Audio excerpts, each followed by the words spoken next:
नमस्कार, आप सभी का स्वागत है जनता टीवी पर। मैं हूं आपके साथ दुर्गा शर्मा। बुलेटिन की शुरुआत करेंगे बड़ी खबर के साथ। बड़ी जानकारी उससे आपको रूबरू करा दें। सीएम धामी ने प्रगति परियोजनाओं को लेकर समीक्षा बैठक की। ये बड़ी और अहम जानकारी। राज्य सचिवालय में ये अहम बैठक आयोजित की गई। प्रमुख परियोजनाओं की प्रगति पर चर्चा की गई है। लंबित कार्यों की स्थिति का सीएम ने जायजा लिया है और अधिकारियों को आवश्यक दिशा निर्देश भी दिए गए हैं। जानकारी दे दें, विकास कार्यों में तेजी लाने के बात पर भी जोर दिया गया है। कई परियोजनाओं को लेकर समीक्षा बैठक ये सीएम धामी की अध्यक्षता में ये बैठक हुई। जानकारी दे दें, इस दौरान कई प्रगति योजनाओं पर चर्चा की गई है। राज्य सचिवालय में ये बैठक आयोजित की गई थी, जिनमें प्रमुख परियोजनाओं की प्रगति पर चर्चा की गई है। वहीं लंबित कार्यों की स्थिति का भी जायजा लिया गया। साथ ही साथ इस बैठक में अधिकारियों को कई आवश्यक दिशा निर्देश दिए गए हैं, जिनमें विकास कार्यों में तेजी लाने पर भी जोर देने की बात इस बैठक में की गई है। जानकारी दे दें, सीएम धामी ने तमाम प्रगति परियोजनाओं को लेकर एक महत्वपूर्ण समीक्षा बैठक की, जिसमें कई परियोजनाओं की प्रगति को लेकर चर्चा की गई।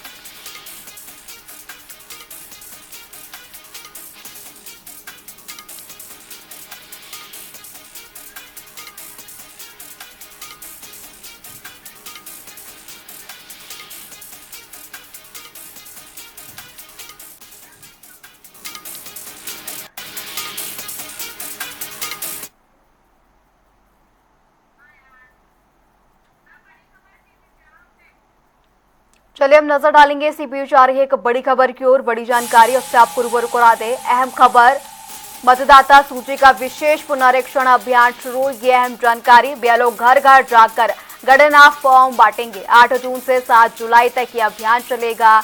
इसमें 11,733 बीएलओ मतदाताओं से संपर्क करेंगे। जानकारी दे दें, गणना फॉर्म के साथ फोटो देना भी अनिवार्य होगा। फिलहाल नहीं लिए जाएंगे कोई भी दस्तावेज। Book A call with BLO सुविधा भी उपलब्ध कराई जा रही है। 14 जुलाई को ड्राफ्ट मतदाताओं की सूची एक जारी की जाएगी। घर घर जाकर मतदाता जानकारी लेंगे। जानकारी दे दे, 13 अगस्त तक आपत्तियां दर्ज करा सकेंगे। वहीं 15 सितंबर को अंतिम मतदाता सूची प्रकाशित की जाएगी। ये महत्वपूर्ण जानकारी। मतदाता सूची का विशेष गहन पुनरीक्षण अभियान प्रदेश में शुरू हो रहा है। बीएलओ घर घर जाकर सभी को गणना फॉर्म बांटेंगे। 8 जून से 7 जुलाई तक ये अभियान चलेगा। इस दौरान 11,733 बीएलओ मतदाता संपर्क करेंगे और इस दौरान गणना फॉर्म के साथ फोटो देना सभी को अनिवार्य होगा। फिलहाल जानकारी दे दें, बीएलओ अधिकारी आपसे कोई दस्तावेज नहीं लेंगे। आप सभी के लिए book A call with BLO सुविधा भी उपलब्ध कराई जा रही है। वहीं 14 जुलाई को एक ड्राफ्ट मतदाता की यहां पर सूची उपलब्ध कराई जाएगी। इस दौरान 13 अगस्त तक सभी आपत्तियां दर्ज करा सकते हैं। इसी खबर पर ज्यादा जानकारी के लिए हमारे साथ हमारे सहयोगी अरुण सैनी हमारे साथ लाइव जुड़ गए हैं। अरुण, मतदाता विशेष गहन पुनरीक्षण को लेकर जो है अब अभियान शुरू हो गया है, कब से कब तक ये चलेगा और कौन कौन सी महत्वपूर्ण बातें जो आम जनता को पता होनी चाहिए? देखिए, इस तरह से अब कई प्रदेशों में FIR हो चुका है, उसके बाद चुनाव भी हो चुके हैं, तो अब जो है करीब 19 राज्यों में FIR की प्रक्रिया जो है उसी खाई से FIR की प्रक्रिया जो है वो शुरू हो चुकी है। राज्य में प्रक्रिया चल रही है। इसी के तहत उत्तराखंड में भी 2027 में विधानसभा चुनाव होने हैं और 2027 के विधानसभा चुनाव के पहले उत्तराखंड में भी FIR की प्रक्रिया शुरू हो चुकी है। 29 मई से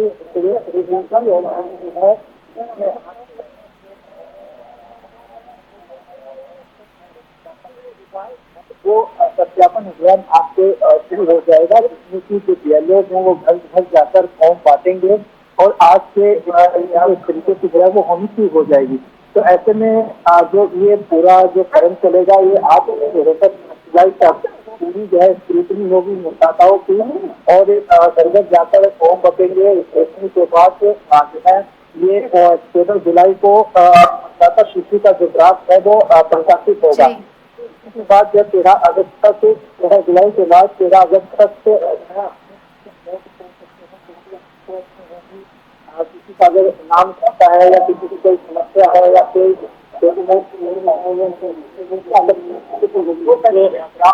आएगा तो अपनी आपत्ति दर्ज कराते हैं। 15 सितंबर को अंतिम मतदाता सूची जो है वो जारी होगी 15 सितंबर को जो है वो जारी हो जाएगी। जो प्रक्रिया है वो नहीं होगी। इसी के तहत ही इस तरीके से मतदाता जो है वो मतदाताओं के खिलाफ कोई भी दस्तावेज जो है वो नहीं लिया जाएगा। इस तरीके से उसके बाद ही ये प्रक्रिया होगी। इसके साथ जो FIR FIR जो है करीब 9 लाख के मतदाताओं की मैपिंग जो है वो नहीं हो पाई थी। तो ऐसे में कई तरह की भावनाएं अपनी चल रही है कि जो 2 लाख लोगों की मैपिंग नहीं हो पाई, कहीं उनके गाँव तक सकते हैं। इसको लेकर के भी राज्य निर्वाचन आयोग ने कहा कि किसी भी जो मतदाता है उसका नाम नहीं काटा जा रहा है, जिनकी मैपिंग नहीं हो पाई। जो अब FIR हो रही है उसमें जो अपने डॉक्यूमेंट्स जो है वो दिखा सकते हैं और अपने डॉक्यूमेंट्स वेरीफाई कराकर जो अपनी जो है उसकी मैपिंग हो जाएगी। उसके बाद वो दिक्कत हो सकता है। तो किसी भी प्रकार से किसी भी मतदाता को बचाने की कोई आवश्यकता नहीं है। और उसके साथ ही BLO एक बार नहीं बल्कि 2-3 बार जो भी BLO हैं वो घरों में जाएंगे लोगों के और उनके पास पूरा समय होगा। यदि जब BLO घर पर जाएगा उसके बाद उन्हें नहीं मिलते तो उसके बाद BLO होगा जो कर सकते हैं। उसके बाद अपनी जो है पूरा प्रक्रिया भी कर सकते हैं। इस तरीके से वही ये राज्य निर्वाचन आयोग के द्वारा जो FIR चल रही है वो प्रक्रिया चल रही है। लेकिन इसके साथ ही जो राजनीतिक सहयोग होती है, जो भी पार्टी के कार्यकर्ता हैं, बूथ एजेंट है, बूथ स्तर के कार्यकर्ता हैं, वो लगातार इस पर जो राजनीतिक दल है वो भाजपा पार्टी क्षेत्रीय बल है वो अपने सभी कार्यकर्ताओं को इसमें जुटाए हुए हैं और किसी भी कार्यकर्ता का जो पार्टी का कार्यकर्ता है या मतदाता का नाम, यानी कि अरुण कुल मिलाकर देखें तो अब SIR की प्रक्रिया शुरू हो गई है। कई सुविधाएं जो है जनता को दी जा रही है और book A call with BLO के जरिए जो है मतदाता अपनी परेशानी को लेकर इसमें पूछताछ कर सकते हैं। तमाम जानकारी के लिए आपका शुक्रिया। जानकारी दे दे 13 अगस्त तक आप आपत्तियां दर्ज करा सकेंगे। 15 सितंबर को अंतिम मतदाता सूची प्रकाशित की जाएगी। मतदाता सूची का विशेष पुनरीक्षण अभियान अब प्रदेश में शुरू हो चुका है। वहीं घरेलू LPG सिलेंडर के दाम में 29 रुपए की बढ़ोतरी और CNG कीमतों में इजाफे को लेकर उत्तराखंड के पूर्व CM हरीश रावत ने सरकार पर कई सवाल उठाए हैं। आरोप है कि लगातार बढ़ती महंगाई से आम आदमियों का बजट बिगड़ गया है और परिवार के लिए रोजमर्रा के खर्च उठाना भी मुश्किल हो रहा है। आलोचकों का कहना है कि तेल कंपनियों को सस्ते आयात से हुए लाभ का फायदा जनता तक पहुंचाना चाहिए और केंद्र सरकार को पेट्रोल, डीजल व अन्य गैस पर भी करों में राहत देनी चाहिए। बेरोजगारी और बढ़ती कीमतों के बीच लोगों की आर्थिक परेशानियां बढ़ने का दावा किया जा रहा है। हाँ, ये बात चिंताजनक है जिस तरीके की बढ़ोतरी हो रही है। 29 रुपया और अभी संकेत ये हैं कि और बढ़ सकते हैं गैस सिलेंडर पर। लोगों की रसोई में पहले से आग लगी हुई है, अब तो रसोई राख हो जाएगी। आम आदमी के ऊपर इतना बड़ा महंगाई का बहुत चतुर्दिक बोझ है, चारों तरफ से महंगाई ने घेर लिया है। लोगों के लिए जीवन यापन करना कठिन हो गया है और सबसे बड़ी बात यह है कि सरकार इस बात को लेकर के चिंतित नहीं है कि इनका लोगों का बोझ कैसे कम किया जाए। आपकी कंपनियों ने पहले बड़ा मुनाफा कमाया है, जब रूस से और ईरान से हम सस्ता तेल लेते थे, तो वो उस मुनाफे को शेयर करें ना ये कंपनी। चारधाम यात्रा और गर्मी की छुट्टियों के चलते हरिद्वार में श्रद्धालुओं की भारी भीड़ उमड़ रही है, जिससे शहर में यातायात व्यवस्था प्रभावित हो रहा है। साथ ही ई-रिक्शाओं की बढ़ती संख्या और नियमों के पालन न होने से ट्रैफिक जाम की स्थिति गंभीर बन गई है। वहीं ARTO के अनुसार वेरिफिकेशन और ग्रीन कार्ड व्यवस्था लागू है, लेकिन कई चालक नियमों की अनदेखी कर रहे हैं। देखिए, जो हमारी जनपदीय सड़क सुरक्षा समिति है उसने ये डिसीजन लिया था, ई रिक्शा के लिए एक SOP बनाई गई थी कि जो भी ई रिक्शा ओनर है और ड्राइवर है उनका पुलिस वेरिफिकेशन होगा और व्हीकल का RTO वेरिफिकेशन होगा। उसके बाद ही जो है वो ई रिक्शाओं को हम एक QR कोड जनित स्टिकर दे रहे थे उनके रूट के हिसाब से, और एक पर्टिकुलर टाइम पीरियड के बाद जिन भी ई रिक्शाओं में वो स्टिकर नहीं है उन पे इन्फोर्समेंट की कार्रवाई की ये SOP थी।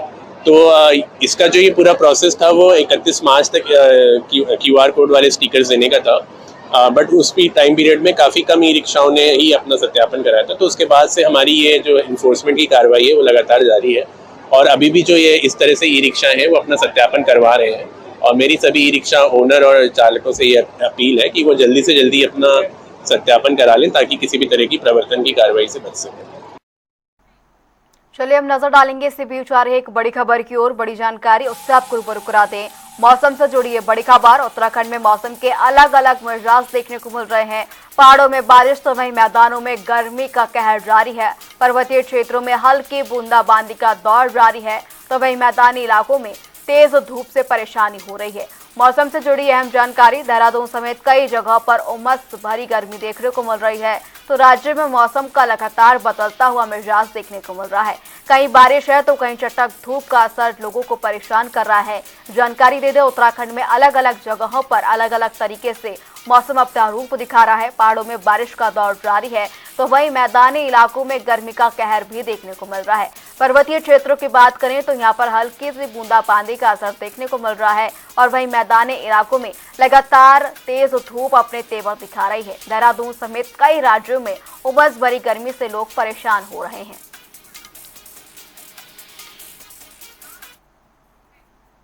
चारधाम यात्रा के दौरान आतंकवादी घटना की काल्पनिक स्थिति पर सुरक्षा बलों ने मॉक ड्रिल का आयोजन किया।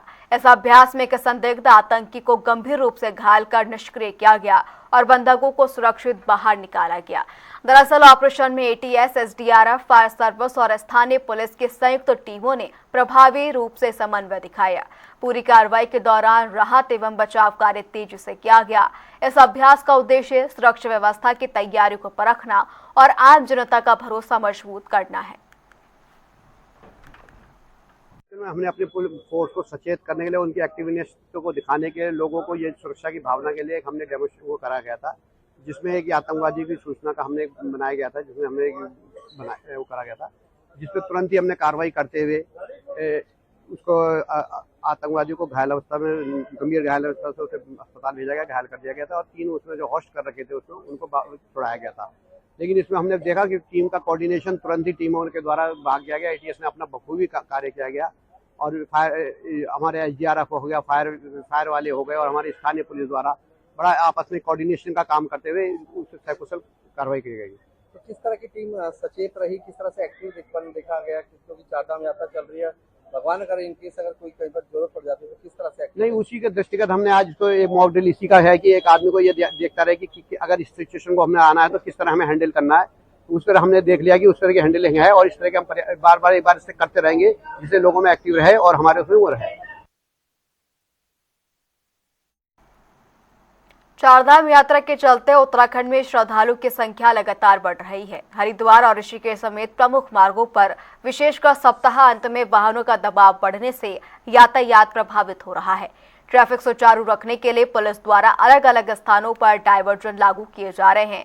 वहीं अधिकारियों ने जानकारी दी कि कुछ यात्री पुलिस द्वारा निर्धारित मार्गों के बजाय नेविगेशन ऐप के निर्देशों का पालन कर कम उपयुक्त रास्तों पर पहुंच जाते हैं, जिससे दिक्कतें और बढ़ जाती हैं। फिलहाल पुलिस ने यात्रियों से निर्धारित मार्गों का पालन कर सहयोग करने की अपील की है। देखिए, चारधाम यात्रा गतिमान है। साथ ही हमारे हरिद्वार, ऋषिकेश और अलग अलग गंतव्य पे जो श्रद्धालु हैं देश के अलग अलग हिस्सों से, वो उत्तराखंड में आ रहे हैं, जिनकी संख्या लाखों में है। चूंकि सैटरडे संडे को वीकेंड पड़ने की वजह से भी इस संख्या में लगभग 25-30% और इजाफा हो जाता है। लिहाजा शहर में जो ट्रैफिक का दबाव होता है सामान्य दिनों से अत्यधिक होता है। उसी के अकॉर्डिंगली हमारे द्वारा प्लान भी किया जाता है। चूंकि जब हमें आवश्यकता होती है तो हम पीछे से ही नगला इमरती जो हमारा एक स्थान है जहां से हम डाइवर्जन करके भी लाते हैं, जिससे कि न केवल स्थानीय लोगों को बल्कि जो बाहर से भी लोग आ रहे हैं उनको भी सहूलियत हो और वो अपने गंतव्य को सुखद अनुभूति करें और सुरक्षित पहुंचे। लेकिन कई बार कुछ यात्री ऐसे भी रहते हैं जो कि पुलिस के द्वारा जो निर्धारित मार्ग हैं या जो पुलिस की टीमें लग करके उनको गाइड करती हैं उसका इस्तेमाल ना करके बल्कि वो गूगल मैप और अन्य चीज़ों के इस्तेमाल से उस शहर के और कच्चे मार्गों से आते हैं और जो कि वो रास्ते को नहीं जानते। रुद्रप्रयाग जिले में मानसून की शुरुआत के साथ ही भूस्खलन का खतरा बढ़ गया है। केदारनाथ राष्ट्रीय राजमार्ग और पैदल यात्रा मार्ग के कई संवेदनशील क्षेत्रों में पहाड़ियों से मलबा गिरने और पत्थर गिरने की आशंका लगातार बनी हुई है। बारिश के चलते प्रशासन और आपदा प्रबंधन विभाग अलर्ट मोड पर है। वहीं यात्रा मार्ग पर तैनात टीमें हालातों पर लगातार नजर बनाए रखे हुए है। किसी भी आपात स्थिति से निपटने के लिए आवश्यक तैयारियां भी कर ली गई हैं। यात्रियों से सावधानी बरतने और प्रशासन के निर्देशों का पालन करने की अपील की गई है। उत्तराखंड के रुद्रप्रयाग जिले में मानसून की दस्तक के साथ ही भूस्खलन का खतरा लगातार बढ़ता जा रहा है। केदारनाथ राष्ट्रीय राजमार्ग और पैदल यात्रा मार्ग के कई संवेदनशील इलाकों में पहाड़ियों से मलबा और पत्थर गिरने की आशंका बनी हुई है। लगातार हो रही बारिश के चलते प्रशासन और आपदा प्रबंधन विभाग पूरी तरह अलर्ट मोड में है। यात्रा मार्ग पर तैनात टीमें हालात पर लगातार नजर बनाए हुए हैं ताकि किसी भी आपात स्थिति में तुरंत कार्रवाई की जा सके।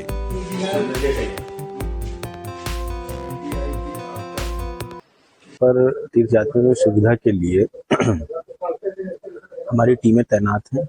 कैमरे के माध्यम से मॉनिटरिंग हो रही है। जब कहीं किसी प्रकार की किसी लैंडस्लाइड की स्थिति होती है, लोगों को आगाह करके सुरक्षित जगह पर ले जाया जाता है। भारी बारिश का अलर्ट आता है तो एडवांस में लोगों को अवगत करा दिया जाता है।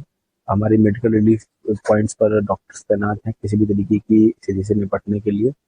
और माननीय मुख्यमंत्री महोदय का निर्देश है कि चारधाम यात्रा में आने वाले तीर्थयात्रियों को किसी तरीके की कोई असुविधा न हो। इसी के क्रम में हम लोग उसको कंट्रोल रूम से मॉनिटर भी करते हैं। फील्ड में टीमें रैंडमली भेज करके इंस्पेक्ट भी करा रहे हैं। और जो डेंजर जोन है वहाँ पर हम लोगों ने साइनेजेस और बैनर्स भी लगाए हैं लोगों को आगाह करने के लिए। कुछ रास्ते ऐसे हैं जिस पर कुछ लोग अनजान रास्तों पर चले जाते हैं। उन रास्तों पर बैरिकेडिंग वगैरह भी लगाई जा रही है और लोगों को। हरिद्वार में श्री अखंड परशुराम अखाड़े के कार्यकर्ताओं ने वेज बिरयानी नाम के विरोध में अभियान चलाया है।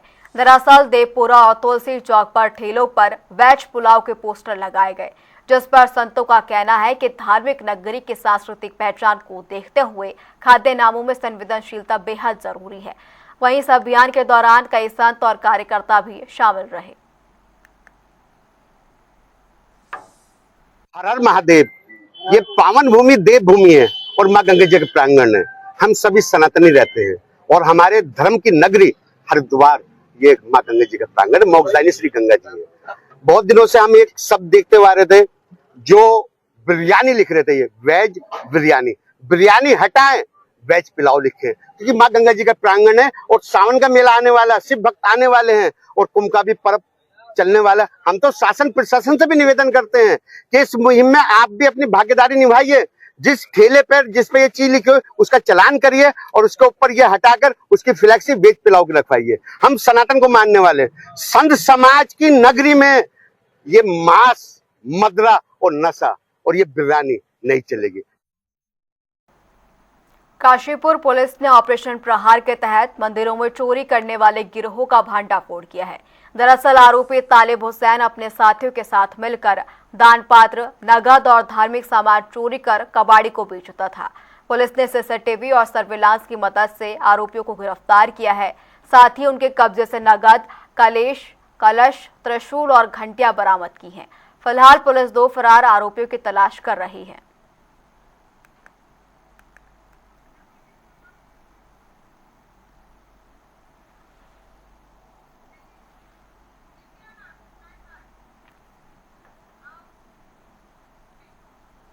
गन्ना किसान संस्थान एवं प्रशिक्षण केंद्र में खेत बचाओ अभियान, स्वस्थ मिट्टी, सशक्त किसान, समृद्ध भारत कार्यक्रम आयोजित किया गया। कार्यक्रम में कृषि एवं सैनिक कल्याण मंत्री गणेश जोशी ने किसानों से संतुलित उर्वरक उपयोग, मिट्टी परीक्षण और जैविक खेती अपनाने की अपील की। कृषि विभाग ने आधुनिक तकनीकों और सरकारी योजनाओं की जानकारी भी दी। वक्ताओं ने यूरिया के अत्यधिक उपयोग पर चिंता जताई और कहा कि इससे मिट्टी की उर्वरता शक्ति प्रभावित हो रही है। आज पूरे देश के अंदर देश के प्रधानमंत्री नरेंद्र मोदी जी के मार्गदर्शन में और हमारे केंद्र कृषि मंत्री शिवराज सिंह चौहान जी के नेतृत्व में पूरे देश के अंदर 1 जून से लेकर 30 जून तक खेत बचाओ अभियान चल रहा है। कल हमारे प्रदेश में अल्मोड़ा में माननीय मुख्यमंत्री जी ने इसकी शुरुआत की है। 1 तारीख को मैंने देहरादून जिले से इसकी शुरुआत की थी, क्योंकि आज खेत हमारे किसान की आत्मा है और खेत लहरा रहे हैं, फसल उग रही है, किसान खुश होता है और खेत में सूखे के कारण। केंद्र में प्रधानमंत्री नरेंद्र मोदी के नेतृत्व वाली सरकार 12 साल पूरे होने पर बीजेपी ने उत्तराखंड में विशेष कार्यक्रमों की तैयारियां तेज कर दी हैं। भाजपा प्रदेश महामंत्री कुंदन परिहार ने बताया कि सरकार की उपलब्धियों को जनता तक पहुंचाने के लिए प्रदेश भर में जनसंवाद और जनसंपर्क अभियान चलाए जाएंगे। प्रबुद्ध वर्ग, गणमान्य नागरिकों, बूथ कार्यकर्ताओं और विधानसभा कोर कमेटियों के साथ बैठकें आयोजित होंगी। इन कार्यक्रमों के माध्यम से केंद्र सरकार की विकास और जन कल्याणकारी योजनाओं को जन जन तक पहुंचाया जाएगा। देखिए, माननीय प्रधानमंत्री आदरणीय नरेंद्र मोदी जी के केंद्र सरकार के रूप में 12 वर्ष सफलतापूर्वक पूर्ण होने के अवसर पर भारतीय जनता पार्टी उत्तराखंड ने अनेक कार्यक्रमों का निर्धारण किया हुआ है। इस कार्यक्रम के निमित्त जहां हम एक और जो हमारे प्रबुद्ध वर्ग हैं, समाज के गणमान्य नागरिक हैं, उनके साथ एक गोष्ठी का आयोजन हम करने जा रहे हैं। इसके साथ साथ हमारी जो बूथ स्तर है, जो हमारी भारतीय जनता पार्टी की अंतिम और महत्वपूर्ण इकाई होती है, उन बूथ स्तर के कार्यकर्ताओं के साथ सख्त केंद्र पर एक बैठक करने वाले हैं। और साथ ही साथ जो हमारी विधानसभा की कोर कमेटी है, जिसके जिम्मे विधानसभा का चुनाव का महत्वपूर्ण संचालन होता है, उस कोर ग्रुप के साथ भी एक बैठक हमारी होनी है। और जो जन संवाद है, जनसंपर्क है, उसके माध्यम से हम जनता के साथ सीधे संबंध स्थापित करके और गहनता के साथ स्थापित करते हुए भारतीय जनता पार्टी के इन 12 वर्षों में आदरणीय मोदी जी के नेतृत्व में क्या क्या विकास कार्य हुए, उसको जन जन तक पहुंचाने की कार्य योजना बना रहे हैं। हम समझते हैं कि भारतीय जनता पार्टी के कार्यकर्ता बूथ स्तर पर जाकर के जनता के साथ सीधे संवाद स्थापित करेंगे। फिलहाल उत्तराखंड की खबरों में इतना ही। रुकेंगे एक छोटे से ब्रेक के लिए।